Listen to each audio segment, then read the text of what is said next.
देवस्य धीमहि धियो यो नः प्रचोदयात्।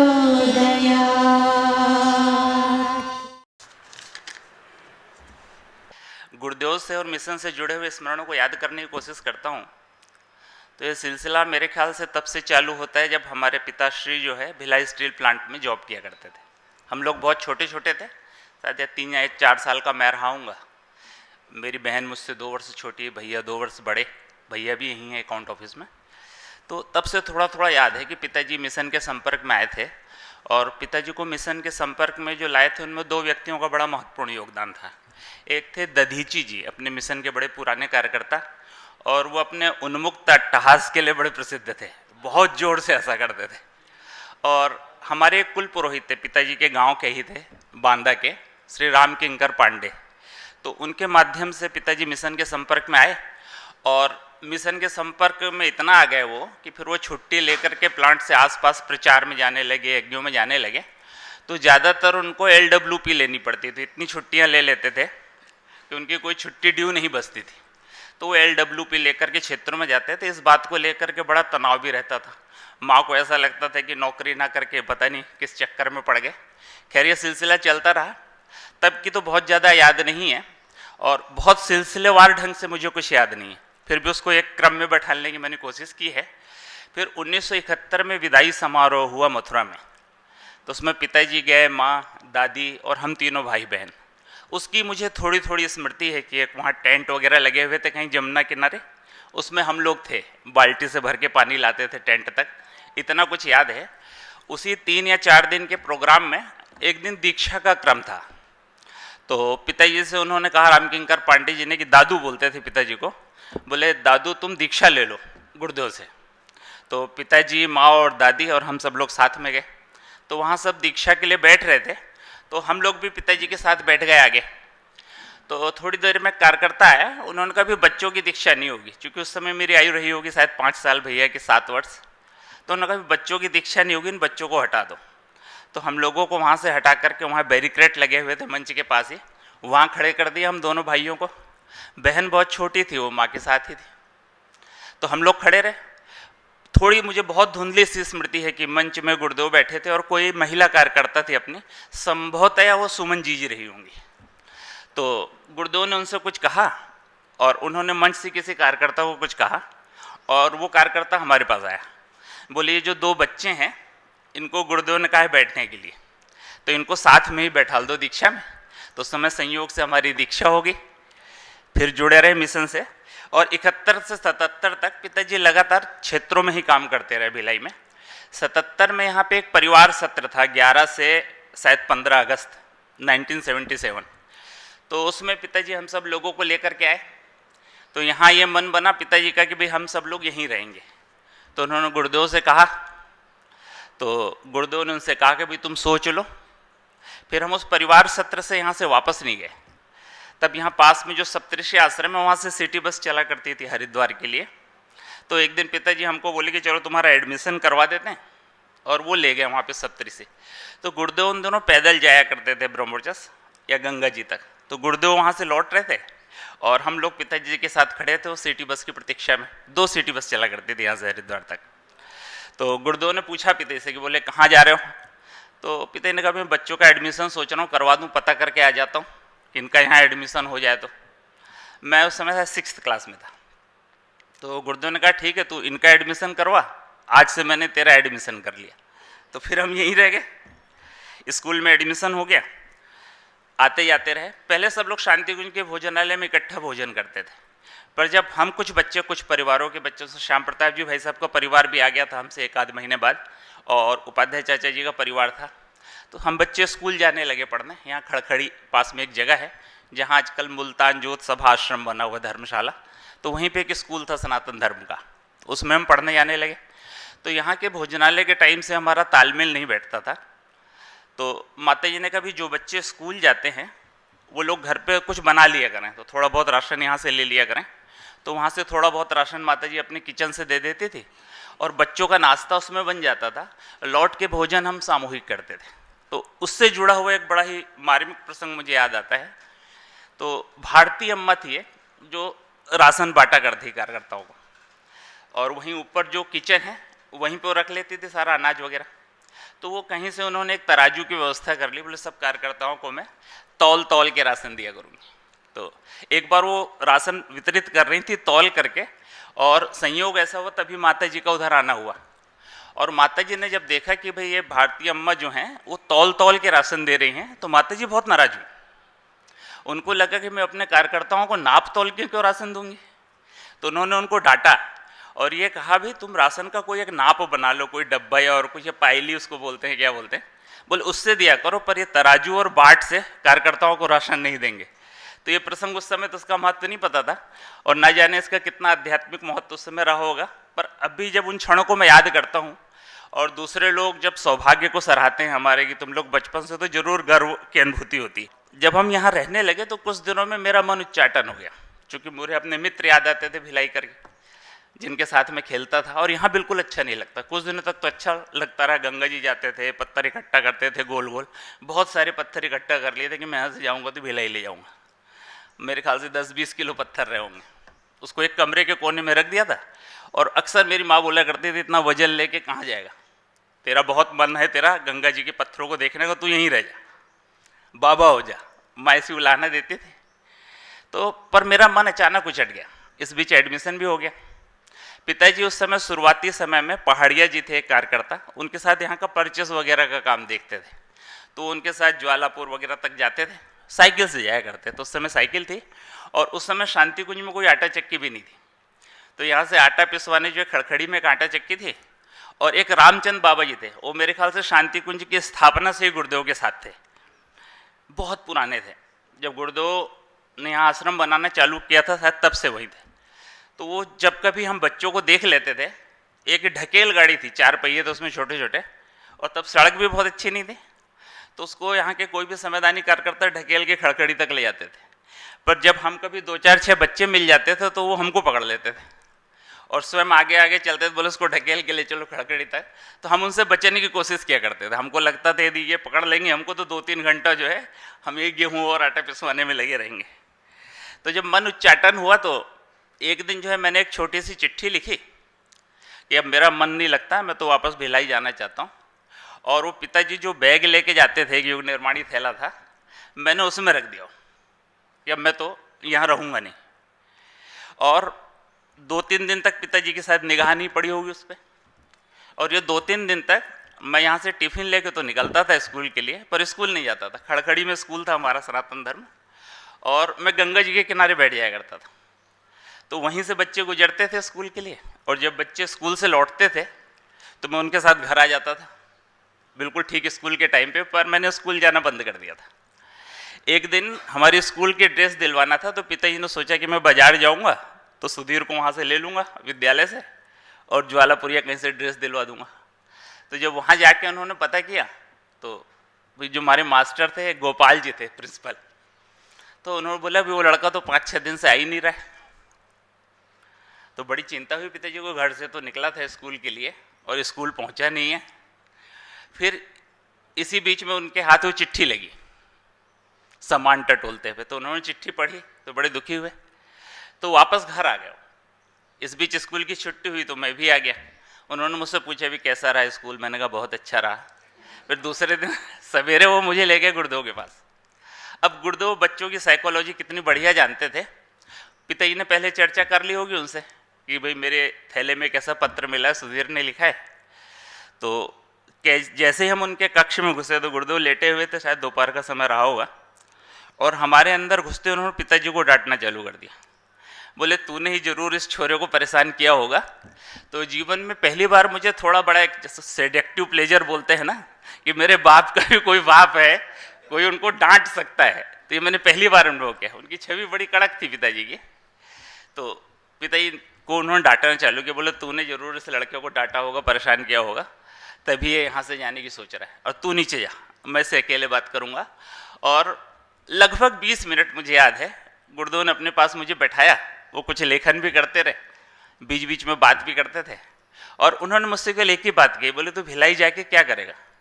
बोले वहाँ लोहा लंगड़ पत्थर मूरम कुछ है थोड़ी वहाँ पे, तो यहाँ छत पे खड़े होकर देख, नदी देख, पहाड़ देख, झरने देख, बर्फ देख, वहाँ क्या है भिलाई। केवल इतनी बात उन्होंने बोली और उससे ही मेरा हृदय परिवर्तन हो गया। उसके बाद फिर मेरी कभी इच्छा नहीं हुई कि मैं यहाँ से छोड़ के जाऊँ, हमारी पढ़ाई लिखाई चलती रही। मैं हाई स्कूल का एग्ज़ाम मैंने प्राइवेट दिया, बीच में कुछ ऐसी योजना बनी, गुरुदेव ने कहा कि हमारे जो बच्चे हैं कार्यकर्ताओं के, ये बोले किसी के नौकर बन के नहीं रहेंगे। उनके मन में एक रोजगार परक ऐसे विद्यालय की कल्पना थी जिसमें शांति कुंज के कार्यकर्ताओं के बच्चे रहें और रोजगार सीखें। उनकी औपचारिक शिक्षा तो हो प्राइवेट रूप से, पर वो कोई ना कोई स्वावलंबी जीवन जिए, बहुत बड़ी कल्पना थी। पर उस समय कोई कार्यकर्ता साहस नहीं जुटा पाया, या बच्चे भी साहस नहीं जुटा पाए, हम लोगों में तो समझ भी नहीं रही होगी उतनी, तो वो कभी बन नहीं पाया उस सिलसिला। गुरुदेव की इच्छा थी भी सबकी पढ़ाई छोड़ा दो, तो इस क्रम में मेरी पढ़ाई तो छूट गई। और शांति कुंज में प्रेस चलती थी, एक जितेंद्र जी थे जो प्रेस का काम संभालते थे, तो मैं यहाँ कंपोजिंग वगैरह सीखने लगा। उसका कुछ पैसा भी मिलता था, 25 पैसा या 30 पैसा एक पेज का मिलता था, तो वो टाइप पहले रख रख के जमाए जाते थे, तो वो कंपोजिंग का सीखने का क्रम चालू किया। पढ़ाई लिखाई मेरी छूट गई। गणित में मैं बहुत कमज़ोर था, गणित में मैं इतना कमज़ोर था कि एक बार मैं फेल हुआ तो मेरे 100 में से 17 नंबर आए थे, तो फेल हो गया मैं, तो सप्लीमेंट्री हुई। तो मेरे क्लास के बहुत से बच्चे लगभग मेरे जैसे ही थे, तो हम 20-22 बच्चों की फिर दोबारा परीक्षा हुई। दोबारा परीक्षा होने में यह हुआ कि सबके सब फेल हो गए। तो जो प्रिंसिपल थे उन्होंने कहा भी किसी एक बच्चे को तो पास करना पड़ेगा, तो जिसके सबसे ज़्यादा नंबर हो उसको पास कर दो। तो संयोग ऐसा था कि दूसरे बच्चों की तुलना में मेरे एक आध नंबर ज़्यादा थे, तो मुझे पास कर दिया गया। तो मैं बहुत प्रसन्न हुआ और घर आकर के मैंने पिताजी से ये बात बताई, देखो पिताजी ऐसा हुआ और मेरे को पास कर दिया गया। तो वो खुश नहीं हुए, बड़े दुखी हुए। तो उन्होंने बोला अब तू पढ़ मत, तू प्राइवेट ही एग्ज़ाम दे, क्योंकि पढ़ाई में तेरा मन नहीं लगेगा, प्रेस वगैरह का काम सीख ले। तो मुझे लगा और अच्छा पढ़ाई छूटी अपना, प्रेस का काम करेंगे, तो मैं प्रेस का काम करने लगा। फिर समय से कटता रहा। फिर यहाँ पे एक उमाशंकर राय अध्यापक थे, आजमगढ़ के थे, वो रिटायर होकर के शांति कुंज ही आ गए थे।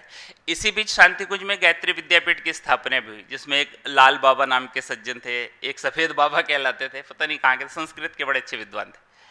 तो उसमें शांति कुंज के सारे बच्चों से कहा गया कि भाई यहीं एडमिशन कर लो और प्राइवेट एग्ज़ाम दिया करेंगे। उस समय सहारनपुर बोर्ड हुआ करता था, तो हमारी पढ़ाई यहाँ चलने लग गई।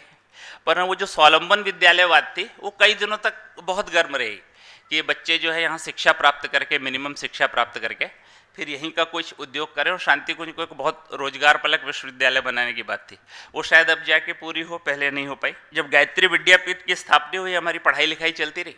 फिर यहाँ से पिताजी का ट्रांसफ़र हो गया वहाँ आवलखेड़ा में जब निर्माण होना था जन्मभूमि का, पिताजी वहाँ चले गए, तो हम लोग वहाँ चले गए। तो वहाँ B.Com मैंने किया था ऋषिकेश से, M.Com वहाँ से किया।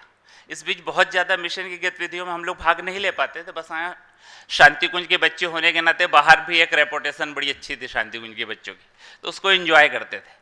पर मिशन का कुछ काम वाम नहीं करते थे, कोई बहुत ज़्यादा एक्टिविटी में भाग नहीं लेते थे। तो जब मैंने M.Com किया तो फिर मेरी जॉब लग गई Indian council for child welfare में। तो मैंने इंटरव्यू दिया, सिलेक्शन हो गया और दिल्ली के तिलक ब्रिज में मेरी पोस्टिंग।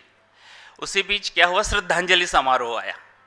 तो पिता ने मुझसे कहा भी तेरी जॉब तो लगती रहेगी, तू एक काम कर, 1 महीने का समय दान दे दे शांति कुंज में। यहाँ तो हम लोगों की ड्यूटी लगी, भगवती भोजनालय था, सप्तऋषि की ज़मीन में बना हुआ था, तो वहाँ हमारी ड्यूटी लगी, तो हम सब करने लगे।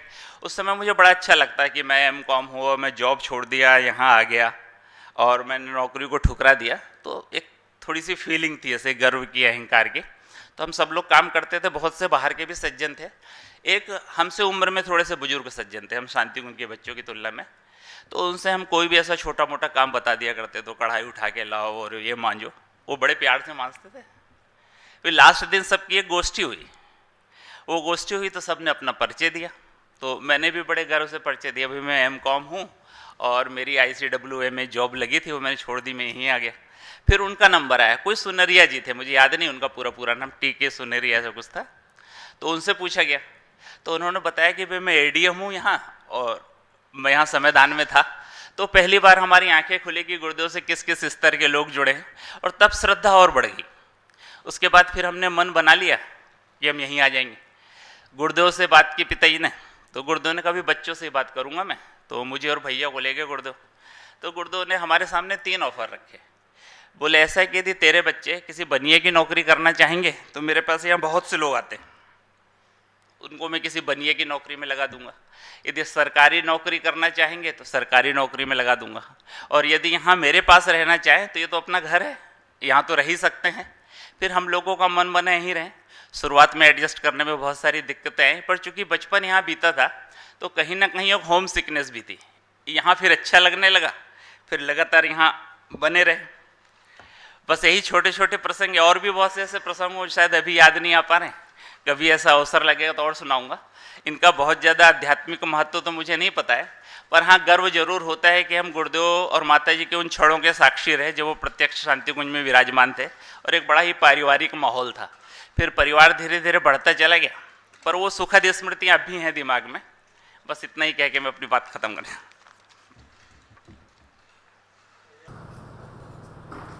गुरुदेव से हम लोगों का मिलना हमें तो लगता है जन्म के पहले ही से था।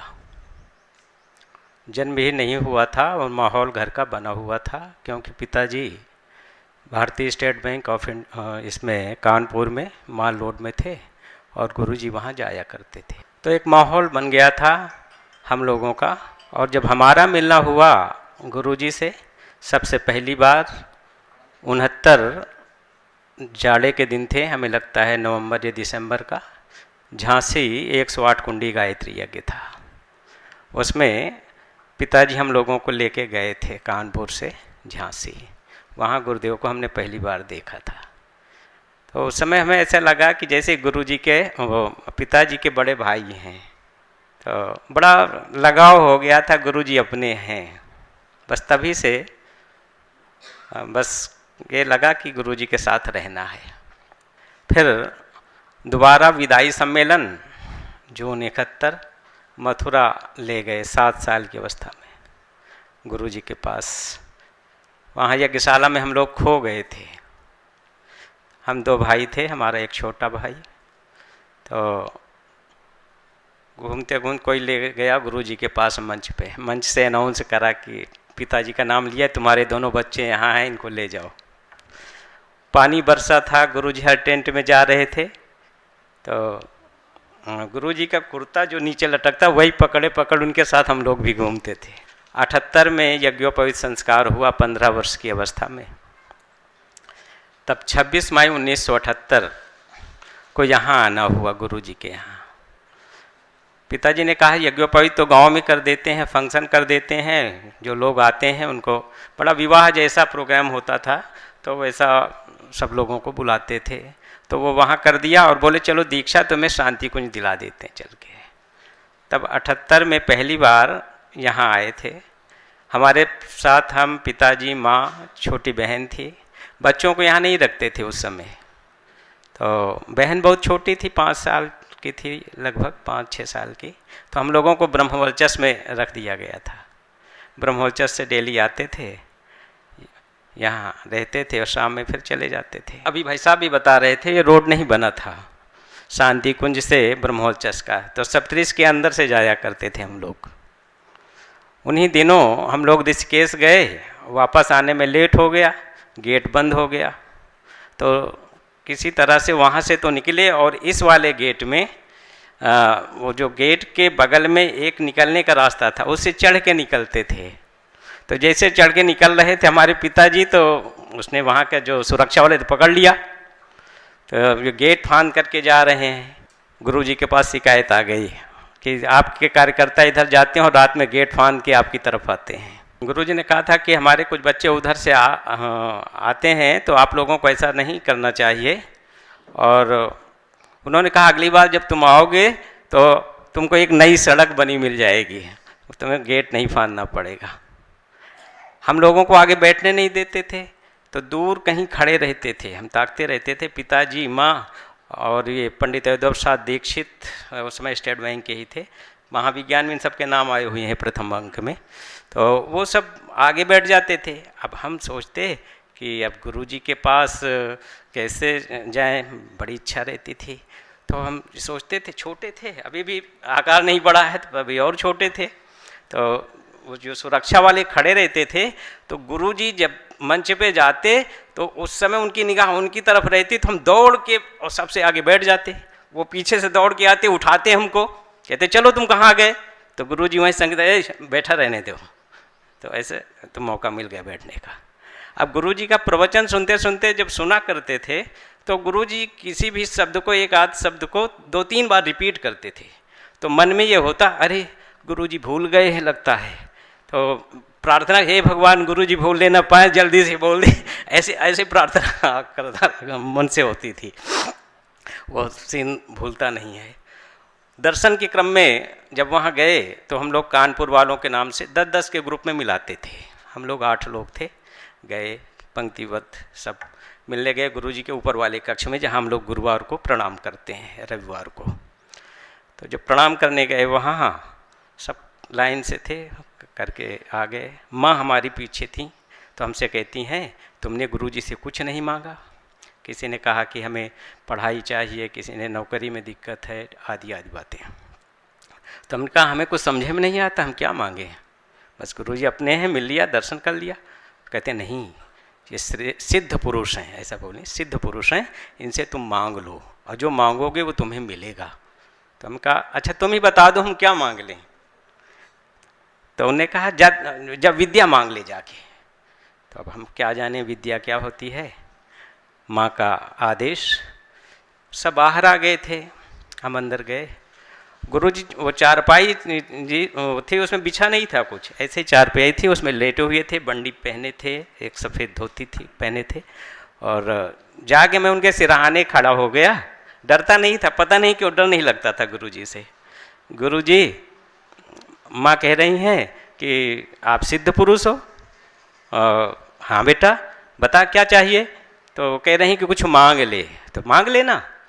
तो हमने कहा क्या मांगे। वो कहीं विद्या दे दीजिए गुरुजी। तो गुरुजी लेटे थे, जैसा हमने ऐसे कहा तो एक झटका जैसा लगा, तुरंत वो उठ के बैठ गए और अपने बाएं हाथ से हमारा बाएं हाथ ऐसे पकड़ के खींचा अपनी तरफ और दाहिना हाथ सर में सहलाने लगे, जा जा जा तुझको खूब विद्या आएगी, खूब विद्या। 3 बार बोल गए। तो हम कहे, फिर मन में आया कि लगता गुरुजी भूल गए क्या। तो खैर किसी तरह से हमें कुछ लेना देना नहीं, तो छुड़ा के हाथ भागे कि चलो भाई हो गया। ये पहली अनुभूति उस समय गुरुजी के साथ की थी 78 में।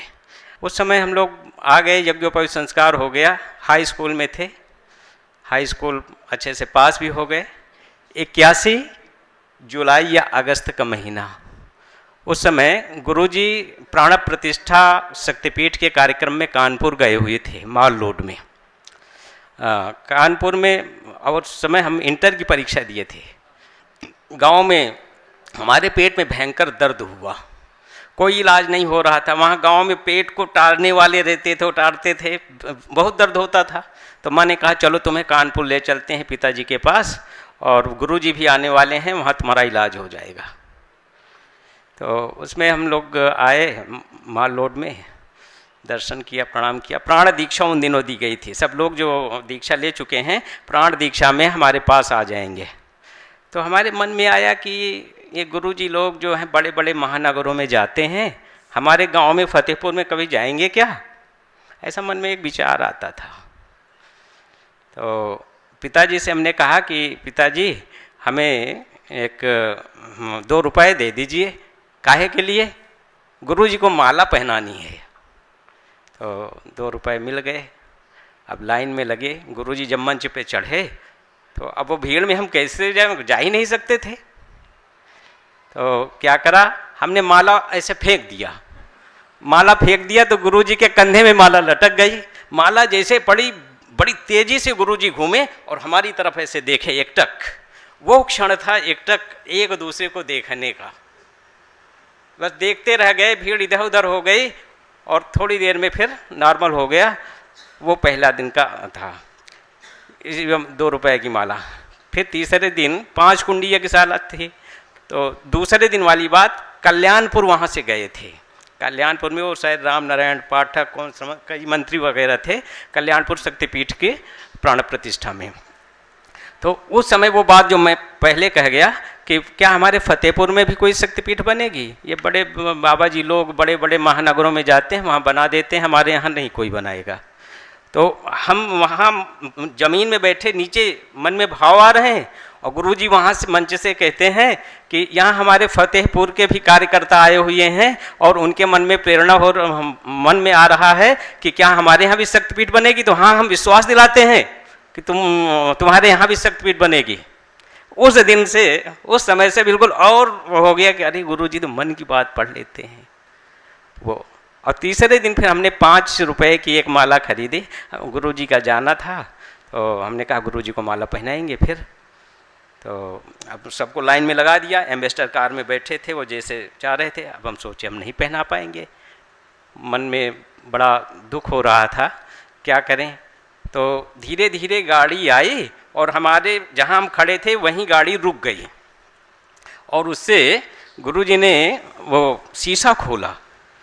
शीशा जैसे ही खुला तो हमें मौका मिल गया माला पहनाने का। तो हमने माला पहनाने का प्रयास किया तो गुरुजी ने माला हाथ में ले लिया और हमारा अपना दाहिना हाथ अपने हाथ में ले लिया और धीरे धीरे गाड़ी जा रही है। तो उस समय मन में विचार होता है कि अभी तक तो तुम यहाँ रहे हो, अब हम यहाँ नहीं रहेंगे, अब हम चलेंगे गुरुजी के साथ। तो उधर से एक आवाज़ आई, नहीं अभी तुम छोटे हो, पढ़ाई पूरी कर लो और पढ़ाई के बाद तुमको हम बुला लेंगे। बस धीरे धीरे गाड़ी तेज़ हुई और फिर वहाँ से उनको चित्रकूट जाना था शायद, वो चित्रकूट चले गए हम लोग। उस दिन बड़ा मन में दर्द था कि क्या करें, बड़ी इच्छा है, अभी फिर मामला बढ़ गया, अब कब जाना होगा। ये 81 की बात थी। 27 अप्रैल 1984 को हम शांति कुंज पहली बार आए। उसमें 14 अप्रैल को शायद उनको अटैक हुआ था, तो वो अप्रैल का महीना था। उस समय पिताजी हमको बताया कि यार गुरुजी को किसी ने अटैक कर दिया है, छुरा मार दिया है। तो ये सुनते ही पेट में आग जैसे लग गई कि आज जो हम किताबें पढ़ते थे, अखंड ज्योत पढ़ते थे, महाविज्ञान, अब उनके बारे में कौन बताएगा। तो मन में ये हुआ कि नहीं, हमें चलना चाहिए। टाइपिंग का काम वहाँ सीखते थे फतेहपुर में, तो पैसा तो था नहीं और संडे था अगले दिन। बोले हमारे पास भी पैसा नहीं, 50 रुपया किराया था हरिद्वार का। उस समय लखनऊ होकर ट्रेन आती थी। तो जिस घर में हम वहाँ शहर में रहते थे, अपना घर था, तो एक किराएदारी बोली कि हम तुमको 50 रुपये दे देते हैं। उसने 50 दिया और जिसके यहाँ टाइप सीखते थे मुसलमान थे, तो उन्होंने कहा पंडित जी जा तो रहे हो, पैसा है तुम्हारे पास? हम कहा हाँ 50 है। बोले 50 हमसे ले लो। इस तरीके से हम पहली बार अकेले यहाँ आए 84 में, पहली बार। 4 दिन के सत्र उस समय चल रहे थे, 4 दिन वाले में। 84 में माता जी के दर्शन, माता जी के पास आते ही, क्यों रे छोकरे आ गया? हाँ माता जी आ गए। क्या कर रहा है? माता जी BA कंप्लीट हो गया है, LLB में एडमिशन लिया है। तो कहने लगी तू LLB नहीं कर पाएगा, वकीलों की क्या स्थिति है तुझे पता है, और तू तो बिल्कुल नहीं कर पाएगा। ऐसे डांट दिया। फिर थोड़ी देर मौन हो गई और कहने लगी बेटे तुझे भविष्य में मास्टर बनना है, मास्टर बनना है, जा MA कर ले। तो हमने कहा माता जी एडमिशन ले लिया है, 1 साल हो गया, 2 साल बाकी हैं। हाँ तो बड़ा जिद्दी है ना, लेकिन तुझे मास्टर बनना है, MA कर ले। हम कहा हाँ माता जी MA करेंगे।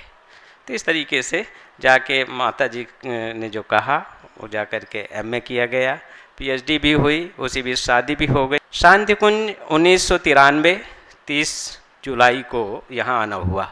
इसके 1 सप्ताह पहले गुरुजी गांव गए। वो हर नवरात्र में हमारे पास आ जाया करते थे, जब प्रतिपदा के 1 दिन पहले अमावस्या में। उसमें कैसा व्रत करना है, क्या खाना है, क्या जप करना है, ये संकेत करते थे, स्वप्न में आते थे हर नवरात्र में। 5 साल की अवस्था से ही गायत्री मंत्र चलता ही रहता। श्री राम को पिताजी कहते थे कि तुम्हारा यज्ञोपवीत नहीं हुआ है, गुरुजी का नाम श्री राम है, तो श्री राम कह के जप किया करिए। तो जब श्री राम करते तो गायत्री मंत्र निकलता। तो हम बताया पिताजी से कि वो नहीं, हमसे श्री राम गायत्री मंत्र में अच्छा लगता है। कहा अच्छा जा तेरी जो इच्छा होकर। इस तरीके से वो बनता गया। और यहाँ आने के लिए 93 में जब आया तो 1 सप्ताह पहले गुरुजी घर गए। तो सफ़ेद धोती कुर्ता बिल्कुल आए दरवाजे पर। तो जब आते थे पूजा घर में आया करते थे, चल तेरे पूजा घर में चलता हूँ। उस दिन बोले नहीं आज पूजा घर में नहीं जाएंगे, आज तेरे बगीचे में चलेंगे। सामने बगीचा लगा है, गंगा जी है, ऊपर बगीचा है, सामने मकान है। अब तो वहाँ गायत्री का मंदिर भी एक अच्छा बन गया है। तो वहीं बगीचे में बोले जा तू एक तखत मंगवा ले। तो जो काम करने वाले थे उनसे कहा भाई साहब तखत ला दीजिए। बोले सफ़ेद चादर डाल दे, सफ़ेद चादर डाल दे। बैठ गए और बैठते ही गुरुजी ने कहा देख मैंने माहौल बना दिया है, अब तुझे काम करना है। एक पेड़ था जो उसमें पीले पीले फल लगे हुए थे और हमारे ही लोगों ने उस पेड़ को तोड़ लिया था फल को और पेड़ को उखाड़ के फेंक दिया था। तो गुरुदेव कहते हैं कि देख ये पेड़ को इन लोगों ने फेंक दिया है, सूख रहा है, तो ऐसा कर ये पेड़ लगा दे। तो हमें हंसी आ गई। हमने कहा गुरुजी आप मजाक करते हो, इतना बड़ा पेड़ ये कभी लगेगा? तो कहते हैं कि तू प्रश्न मत कर, जो कहते हैं उतना कर, माहौल बना दिया है ना, जा ये खुरपी ले और इससे गड्ढा खोद और पेड़ को लगा। तो जैसे मैं खुरपी हाथ में पकड़ता हूँ चलाता हूँ तो हमें मेहनत नहीं करनी पड़ रही, वो खुरपी खुद ही चल करके गड्ढा बना देती है। और पेड़ को उठाया लगाया तो देखता हूँ काले काले बादल आए और खूब पानी बरसा और तुरंत उसमें पत्ते आ गए और फल आ गया। तो बोले बेटे ये एक तुझको ये माध्यम ये बताया है, इससे तू समाज रूपी बगीचे के लिए तुझे काम करना है। तुझे हम नौकरी नहीं करने देंगे, तू मेरा काम करेगा, तू मेरे काम करेगा और तुझे शांति कुंज चलना है, शांति कुंज चलना है। फिर उसे तो हमने कहा हमारी माँ तो नहीं जाने देंगी, वो तो बिल्कुल खिलाफ है कि नहीं, जैसे पिताजी यहाँ थे काम करते थे, नौकरी करते थे, घर का काम करते थे और गुरुजी काम करते थे, वैसे तुम भी करो। तो कहते हैं हम माताजी को समझा लेंगे, माताजी को समझा लेंगे तो तैयार हो जा। बस एक सप्ताह के बाद ऐसे अनुभूतियाँ हुई। फिर माताजी ने कह दिया ठीक है तुम्हारी इच्छा हो तो चले जाओ। यहाँ आ गए। यहाँ आकर के आचार्य भवन में रुके थे, आचार्य भवन में रुके थे। कपिल बाबूजी ये पता नहीं स्वागत कक्ष में जहाँ से बायोडाटा देखा होगा, ढूंढते ढूंढते हमारे पास आ गए। कहते क्यों तुम गायत्री किशोर क्या पढ़े हो क्या? फिर ये लिवा ले गए माताजी के पास। तो माताजी के पास ले जाके कहते हैं कि माताजी ये काम का लड़का है, रख लिया जाए, अगर चला गया तो भटक जाएगा। बाबूजी ने माताजी के पास जाके कहा। तो माताजी ने कहा कि इसको तो मैं कब से चाहती हूँ लेकिन ये आता ही नहीं है, बड़ा स्वाभिमानी है। तो हम कहा अच्छा माताजी कुछ दिन रुक जाएंगे, जा नीचे बलराम से पूछ के रह जा, ये वर्डिंग थी उनकी, जा नीचे बलराम से पूछ के रह जा। फिर नीचे आ गए, भाई साहब भी मिले थे नीचे सीढ़ी के पास, उपाध्याय भाई साहब। तो जब बताया हालचाल तो बोले प्रैक्टिकली अनुभव तो नहीं है, थ्योरिकली है, देखो प्रयास करो शायद हो जाए। तो फिर दूसरे दिन माताजी के पास फिर दूसरे दिन गए थे मिलने के लिए। तो फिर जहाँ अभी चरण पादुकाएँ रखी हैं, शिवलिंग रखा हुआ, यहाँ भाई साहब मिल गए। तो भाई साहब हमें याद है भाई साहब ने कहा कि अब तुम तो घर के लड़के हो, तुमको तो रखना ही पड़ेगा।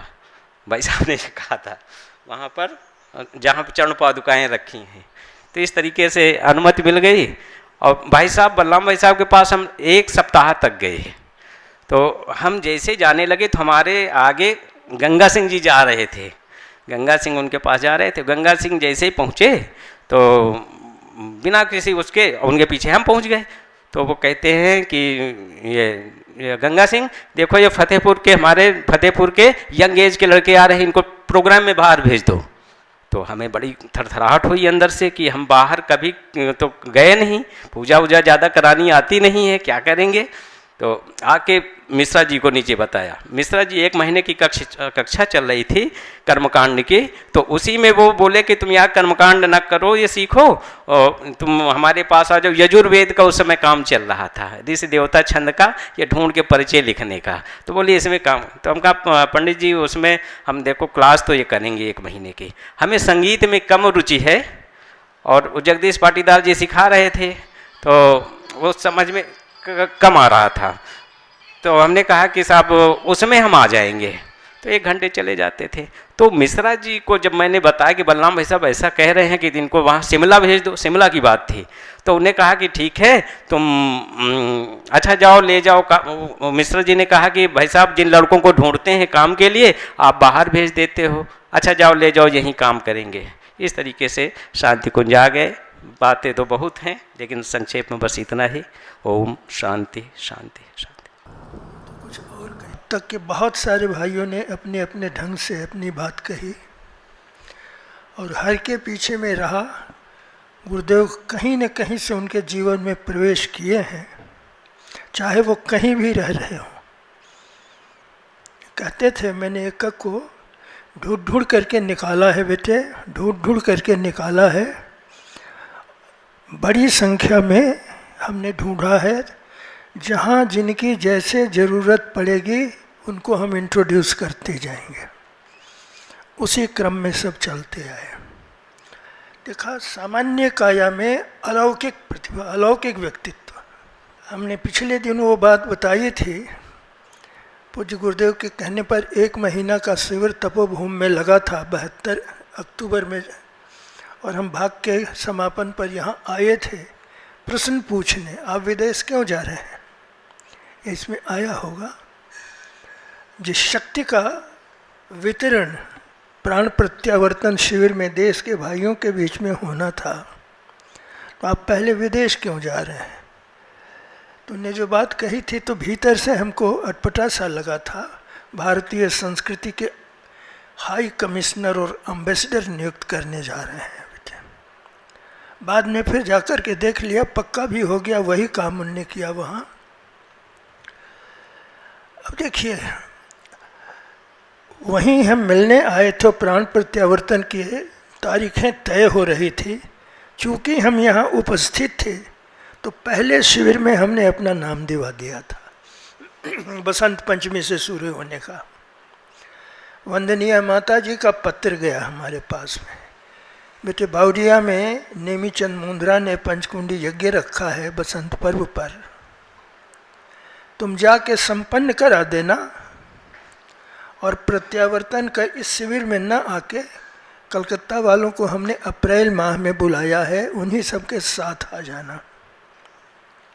आ गए, एक एक व्यक्ति को बुला करके गुरुदेव से अपनी बातचीत चलती थी। आए बैठे, देखते ही उनने कहा बेटे तो उस जमाने में योगी था, भटक गया था, मैं ठीक कर लूँगा, मैं ठीक कर लूँगा। ठीक है, बात हो गई। हम यहाँ आ भी गए तो योगी था। अब इस बात को रिपीट कर रहे हैं। सन 84 में जब ये पूज्य गुरुदेव सूक्ष्मीकरण की साधना में जा रहे थे, 15 अप्रैल से 12 तारीख को उनने बुलवाया अपने पास, बेटे देख ये देवासुर संग्राम चल रहा है, बहुत ध्यान से सुनिएगा, समझिएगा। ये देवासुर संग्राम चल रहा है, जाने क्यों लोगों की आंखें इस चीज को पकड़ नहीं पा रही है, और इस संग्राम का नियंत्रण कक्ष हमारा शांति कुंज वो भी अव्यवस्थित पड़ा हुआ है। बेटे तू एक बार उसमें बैठ जा, फिर से योगी हो जा। 12 साल पहले उनने कहा था तू योगी था, और 84 में कह रहे हैं तू इसे संभाल ले, तू योगी हो जा। योगी माने कहीं इधर उधर मन बहकाने का नहीं। हम पिताजी बैठ जाऊंगा, लेकिन आपका आशीर्वाद चाहिए। हाँ बेटे मैं साथ रहूंगा। मनोबल दूना हो गया। 13 तारीख को सवेरे का अखबार उनने पढ़ा, एक खबर छपा था उसमें, उत्तर प्रदेश के पूर्वांचल के इस्लामीकरण के लिए गल्फ कंट्रीज से $10 मिलियन की पहली किस्त भेजी जा रही है। इसका मतलब और आती रहेंगे। देखा उनने, बुलाया, बेटे अखबार पढ़ा है? नहीं पिताजी। देख ले, देख। इस समय सारे शंकराचार्य करपात्री और मंडलेश्वर महामंडलेश्वर शांत बैठे रहेंगे। जब सारा खेल बिगड़ जाएगा तो हुआ हुआ करेंगे। लड़ने की हिम्मत है पिताजी, लड़ पड़ेंगे तो फिर बुलाओ सबको, और सबको बुलाया गया, बैठे, देखो ये हो रहा है, बेटे भगवान ने हमको शक्ति दी है और हम इससे लड़ेंगे। वो तो क्या काटेंगे हमारा, हम उनकी काट लेंगे, है ना। इमीडिएट योजना बन गई उसी गोष्ठी में दिमाग में। जो क्षेत्र में उनको लेके जाते थे तो कई बार कहते थे कि बेटे हमारी शाखाएं इतनी दूर दूर पर हैं, 250-250 किलोमीटर, 300-300 किलोमीटर गाड़ियों को चलना पड़ता है, हमारे कार्यकर्ताओं के खून पी करके गाड़ियाँ चलती, सघन हो जाता तो कितना मज़ा आता। ये बात मेरे दिमाग में जमी। उनका पिताजी 1 सप्ताह के लिए मुझे निकल जाने दीजिए उत्तर प्रदेश में, मैं गाड़ियाँ ढूंढने जाता हूँ, 30-35 गाड़ियाँ निश्चित है ढूंढ के लाऊंगा और सघन बनाऊंगा। और उस साल जो योजना बनी, हर जिले में 25 कार्यक्रम, हर जिले में 25 कार्यक्रम। हाँ, पहले कहीं एक जिले के बाद तीसरे जिले में होता था, हर जिले में 25 कार्यक्रम। और 6 टोलियाँ हमने फ्लाइंग स्क्वाड की निकाली कि एक जिले का 25 ख़त्म हो जाए तो सबको जिला मुख्यालय पर बुला करके एक अच्छा संगठनात्मक स्वरूप देके 25 कुंडी यज्ञ हो जाए। उसी सिलसिले में हम आए थे यहाँ भी, कहाँ, डॉक्टर ओपी शर्मा लखनऊ में थे, इनके पास भी कि डॉक्टर साहब आपके पास भी गाड़ी है, आप दीजिए। उन्होंने कहा नहीं, मैं तो समीपवर्ती इलाका जो है इधर रायबरेली प्रतापगढ़ में जाया करता हूँ। हमने कहा इस साल आप मत जाइए, आप हमें दे दीजिए। बात नहीं बनी, फिर रात में उन्हीं के यहाँ रुके भी, बहन जी ने खाना खिलाया पिलाया। फिर उनसे हमने कहा देखिए बड़ी शानदार योजना बन रही है और उसमें अगर डॉक्टर साहब अपनी गाड़ी दे दें तो इनका समय भी ले लेंगे, इनकी गाड़ी इन्हीं के हाथ में रहे, अपना मेंटेन करें और हम इनको फ्लाइंग स्क्वाड की टोली में भेजेंगे। और अगर ये साथ नहीं देंगे तो सुन लीजिए, हम इनको ब्लैकलिस्ट करेंगे। ये जाने कहाँ से किसने कहवा दिया। खैर उनकी गाड़ी भी मिल गई। यहाँ आए, गाड़ियाँ 25-25 की श्रृंखला में, एक के 5, 125 कार्यक्रम एक गाड़ी के जिम्मे पड़ा। तो बहराइच, उस समय श्रावस्ती नहीं बना था, गोंडा, बलरामपुर नहीं बना था, बस्ती, गोरखपुर, देवरिया, ये 5 जिले एक गाड़ी के जिम्मे पड़े।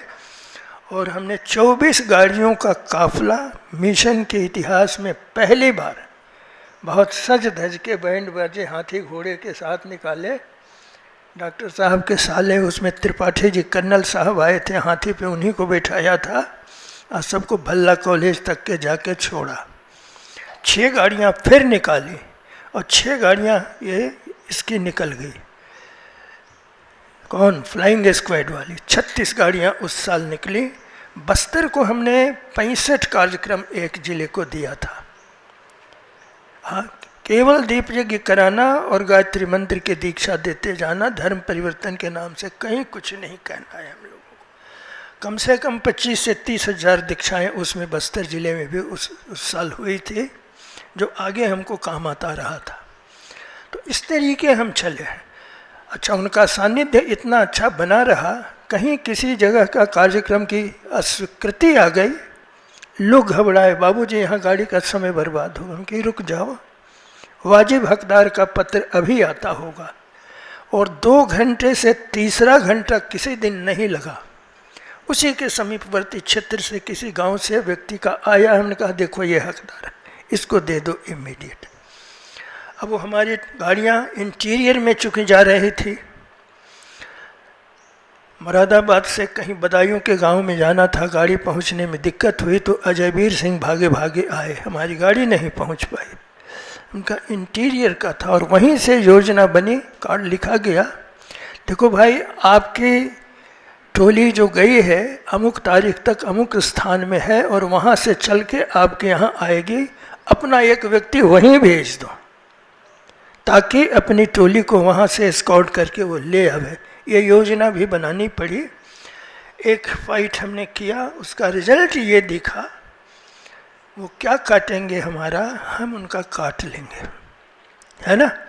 और इन जिलों में देखा, चूँकि बहराइच में खास करके और गोंडा में सब कन्वर्टेड हैं मुस्लिम, हमारे ही यहाँ से गए हैं, और अभी तक के उनका शादी विवाहों में 54 रिश्ता नाता सब चलता रहता। यज्ञ जब होने लगा तो दौड़ दौड़ के सब गायत्री मंत्र में दीक्षित होने, गायत्री मंत्र में दीक्षित होने, और बहुत बड़ा इलाका हमारा अपने उसमें आ गया। एक फाइट करते हमने गुरुदेव को वहाँ देखा। एक दूसरा हमारा पंचकुंडी यज्ञ का अभियान चल रहा था। उस साल 1000 स्थानों पर हमने तय कर लिया था। 5-5 पत्र हम एक एक जगह को देते थे। 5000 पत्र तैयार थे हमारे। आज डाक रिलीज होने वाला था। उनने बुलाया, क्या हाल है बेटे? पिताजी आज 5000 पत्र ड्रॉप कर रहे हैं, फाड़ दे इसको। क्यों? अखबार पढ़ा है आज का? नहीं पिताजी। सबको बुलाओ तो। हम लोग 19 बैठते थे, 1900 आए, अखबार पढ़ाया उनने। बिजनौर में एक मीटिंग हुई थी कांग्रेस पार्टी की, मीरा कुमार जगजीवन बाबू की बच्ची लड़की, जो बाद में लोकसभा अध्यक्ष भी हुई थी, उसने एक मीटिंग बुलाई थी यहाँ बिजनौर प्रॉपर में, और मंच से उसने ऐलान किया, हमारे इस पंडाल में अगर कोई सवर्ण बैठे हों तो कृपा करके स्थान खाली कर दें। न हमने आपको बुलाया है और न आगे कभी बुलाने की हमें ज़रूरत है। उनका देख ले बेटे, ये पढ़ ले, ये देश का फिर विभाजन होगा और हम इसे नहीं होने देंगे। क्या किया जाए पिताजी? अब धूल फांकने नहीं फिरेंगे, धमाकेदार कार्यक्रम करो। कभी वो कहते थे हम अपना जमीनी सर्कस निकालेंगे, वो वहाँ पूरा हुआ। 40 दिन का समय बचा था। हम ये कब से आयोजन बनाए पिताजी? 108 कुंडी यज्ञ और राष्ट्रीय एकता सम्मेलन, हम कार्यक्रम विभाग में थे। हम पिताजी कब से? तो 1 अक्टूबर से निकाल ले। ये बात हो रही है 20 अगस्त को, मुझे डेट सारा याद। हम पिताजी 40 दिन का समय बाकी है। अभी हमको यहाँ पत्र रिलीज करने में 3 दिन 4 दिन लग जाएगा। वहाँ पहुँचेगा सप्ताह भर में। 2-4 दिन डिले करके सब आपस में गोष्ठी करेंगे, बैठेंगे स्वीकृति अस्वीकृति के लिए। अगर कहीं का नहीं हुआ तो अस्वीकृति आएगी, तो वो पहुँचने में 8 दिन लग जाएगा। तो 15-20 दिन समय लग गया, तो अगला को फिर कैसे तैयारी करेंगे? उनका अच्छा तो ऐसा कर, 10-10 आयोजनों के लिए कल यहाँ से टोली रवाना कर दें। आरंभ के 10 आयोजन जो होंगे उनके लिए यहाँ से टोली रवाना कर दे, 4-5 टोलियाँ। अब तू भी निकल जा एक टोली में। तो वैद्य जी थे, गौड़ जी थे, डॉक्टर दत्ता, ये 3 निकले। हमने पूछा पिताजी कल निकल रहे हैं सब, मैं 1 दिन और डिले कर दूं क्योंकि मैं इसमें उलझा रहूँगा तो मेरे पास कपड़े धुले नहीं होंगे। नहीं, ज़रूरत पड़े तो सिलवा लेना रास्ते में, लेकिन कल निकल जा हर हालत में। निकल गए। हम बरेली से शुरू कर रहे थे। बरेली शक्तिपीठ पर पहुँचे तो पता लगा कि नहीं, प्रेम शंकर जेटली जी एक गोष्ठी बुलाए हुए हैं।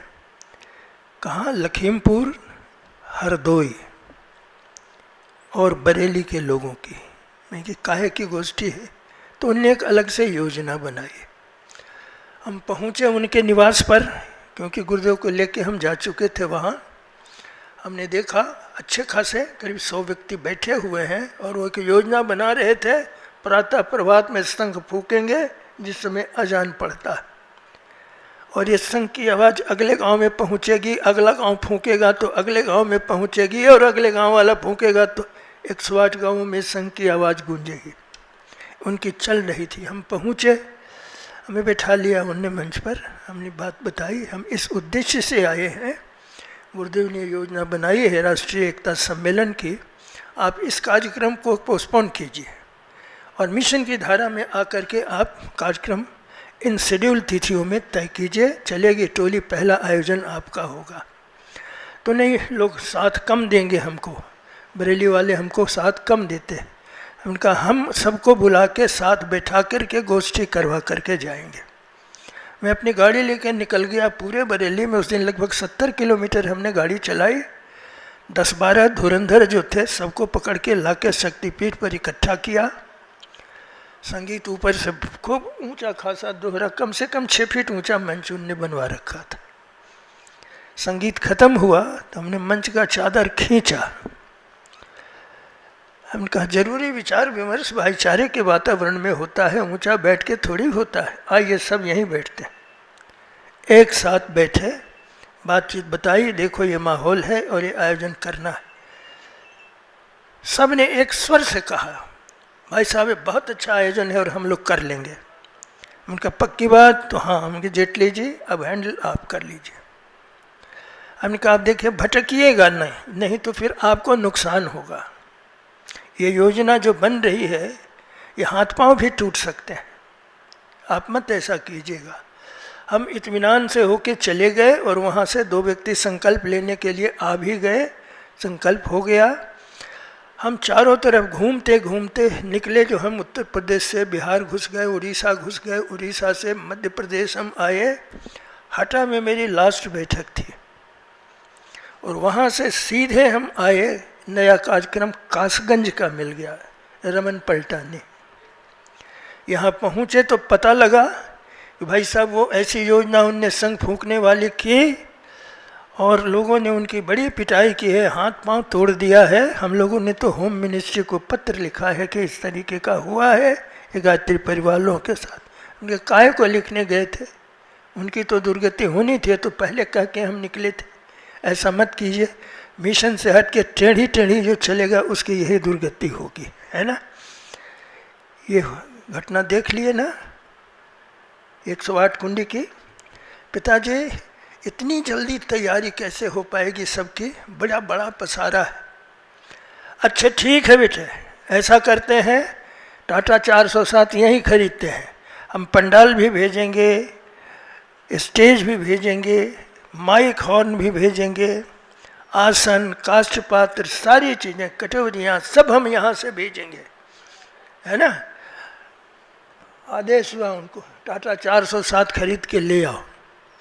खरीदे गए। लक्ष्मण अग्रवाल आए, उन्होंने कह दिया गुरुजी इतना लोड है और ये सिंगल पाया टायर पे कैसे गाड़ी चलेगी।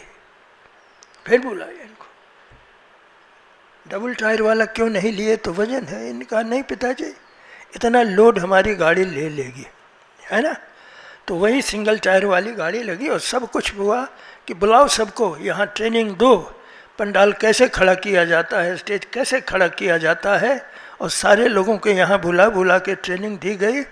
अब उसका प्रभाव ये रहा, सारे देश का वातावरण एकदम बदल गया। हर स्टेज पर हमारे हिंदू मुस्लिम सिख ईसाई सब धर्म के जो है वहाँ के हेड वो आए, अपने अपना स्टेटमेंट दे करके गए। हमें उस संदर्भ में हर महीने कम से कम 15 दिन गुजरात रहना पड़ता था और उसमें देखा यहाँ से वहाँ तक दीवारें पीले पीले रंग में रंगी हुई, जगह जगह कलश यात्राएं निकल रही हैं, महिलाएं पीत वस्त्र धारण किए हुए हजार हजार की संख्या में। उसी समय जयेंद्र देव सरस्वती जी वहाँ वाले कांची काम कोटि पीठम वाले वो अपनी पैदल यात्रा पर चले हुए थे। उनने जो दृश्य देखा तो वहीं उनने स्टेटमेंट दिया, ये तो अवतार हो चुका है, ये तो प्रज्ञावतार हो चुका है, ये उसी के द्वारा यह सारा संचालन हुआ है। वो वहाँ से प्रभावित होके गए। फिर उनका आना जाना यहाँ बना, गौड़ जी से भेंट हुई। हम भी 108 कुंडी कर रहे थे, वहाँ गए, बड़े सम्मान पूर्वक बुलाया, बिठाया। यज्ञ को उनने जो कहते हैं ना, यज्ञो वही सर्व काम दुख, कोई भी कठिनाई आवे किसी तरीके अगर उसका समाधान नहीं निकलता है तो अंतिम समाधान हमारा यज्ञ विज्ञान है। और परम पूज्य गुरुदेव ने उसको उस रूप में इस्तेमाल किया है। समय ज़्यादा हो गया, मैं यही वाइंड अप करता हूँ, है ना।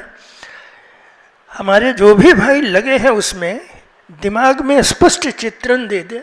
हमारे यज्ञ मनोरंजन कार्यक्रम के रूप में नहीं जाते हैं और सामान्य रूप में नहीं जाते। हाँ, ये देव पक्ष की ओर से देवासुर संग्राम का देव पक्ष जा रहा है और जिस क्षेत्र में यज्ञ होना है उस क्षेत्र से असुरता पलायन करेगी। और देवत्व प्रकृति के जो व्यक्ति होंगे वो जुड़ते चले जाएंगे, यहाँ मिशन से जुड़ते चले जाएंगे, गायत्री से दीक्षित होते चले जाएंगे। उन लोगों को पकड़ करके पक्का बना देना, ये अपनी जवाबदारी बनती है जो हम नहीं पूरा कर पा रहे हैं। जो जुड़ जा रहे हैं अपने पुरुषार्थ से, उनको भी हम देख करके आगे की बात बताने नहीं जा रहे हैं। एक कमी हो रही है, इसको पूरा किया जाना चाहिए। ओम शांति। ॐ द्यौः शान्तिरन्तरिक्षगं शान्तिः पृथिवी शान्तिरापः शान्तिरोषधयः शान्तिः वनस्पतयः शान्तिर्विश्वे देवा शान्तिर्ब्रह्म शान्तिः सर्वगं शान्तिः शान्तिरेव शान्तिः सामा शान्तिरेधि। ओम शान्तिः शान्तिः शान्तिः सर्वारिष्ट सुशान्तिर्भवतु। हमारे YouTube चैनल शांति कुंज वीडियो गायत्री परिवार को सब्सक्राइब करें एवं बेल आइकन जरूर दबाएं ताकि गायत्री परिवार की विभिन्न गतिविधियों की जानकारी आपको मिलती रहे।